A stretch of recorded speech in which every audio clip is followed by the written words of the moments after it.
Tobangako. Tobangako. In what context? In a generalized context. Sibangako. Na bangako. Wabangako. Ngani mtu nabba. Mtu maziganga kubaji. Sukari. Yeka. Sukari. Tobanga kusenteza mama mukasawa. Ezo sazi kwata kuna nabanga sukari. Then olusi na nebira ningende wa neighbor. Na matugunda. Wo. Ngano ganenga. Uwagerageza amatugunda. Amatugunda pasike tutawata mu luzungu. Togamanyi ata mapera. Gwabazi. Kati amatugunda wabagayita batya naye ndowooza engeri gye tuli Baganda tujja funa erinnya ery'ekizungu lye tugayita. Banga abaana basinga babba nnyo sukaali naye simanyi lwaki abaana babba sukaali ate ne twegaana naye nga sukaali akutte ku miwogo bwati. Sukaali awo. Sukaali awo. Ogambye oli Wandiga. Naye ate gwe tulina linnya ly'Abandiga. Mannya ki ag'Abandiga g'omanyi amalala? I think Nalugwa. Bossa. Bossa. I think Nabossa because Bossa. Yeah. But is Kabogoza part of? I don't know. Someone called Kabogoza. Yangambye nti Eddirandiga. Kabogoza si kiwanti Eddirandiga. Eminense zabo gemanyi. Ngomanyi. Katiza ewamwe tiriyo mannya malala. Mwina temulina mannya g'Abandiga ate nga mw'Eddirandiga.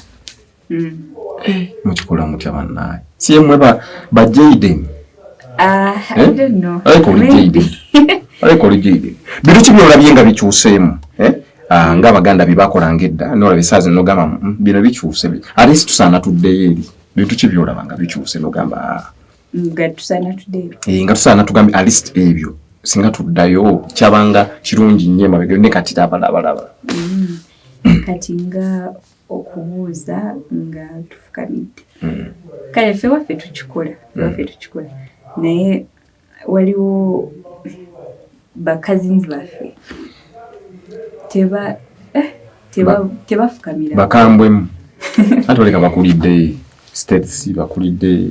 Naye ne bwoba okulidde mu states, like culture is supposed to like follow you. Kuba ogenda n'osimba taatawo chai ng'oyimiridde.